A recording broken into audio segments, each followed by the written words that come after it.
Okey, hari ini saya ucapkan terima kasih kepada beberapa syarikat korporat yang tampil untuk menyampaikan bantuan kepada mangsa-mangsa kebakaran di Putra Heights. Di antaranya pengasas Berjaya Group, Tan Sri Vincent Tan. Di bawah Berjaya Foundation, beliau menyumbang kepada 300 keluarga. Setiap keluarga RM3,000 tunai.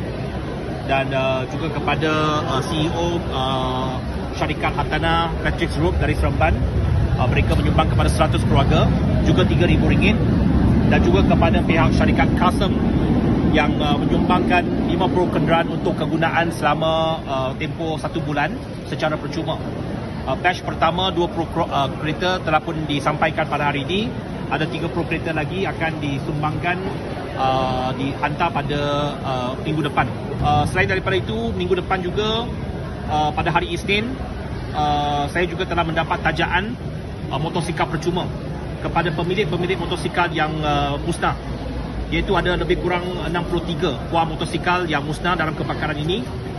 Saya telah mendapat syarikat untuk menaja 63 buah motosikal baru kepada pemilik-pemilik motosikal ini, dan penyerahan akan dibuat pada hari Isnin nanti bersamaan dengan pendaftaran motor tersebut. Jadi itu akan disampaikan pada hari Isnin depan. Kerajaan sudah tentunya akan memberikan bantuan dan juga membantu mereka dari segi rumah-rumah yang total loss itu akan dibina semula dan dibantu, dan pengumuman lanjut akan dibuat. Tetapi apa yang kita buat sekarang ini ialah cuba meringankan beban mereka, dan ini menunjukkan bahawa semua pihak, termasuk daripada tuanku, daripada kerajaan, daripada syarikat swasta, sama-sama membantu, dan saya kira kita dapat mengatasi bencana ini dalam satu masa yang terdekat.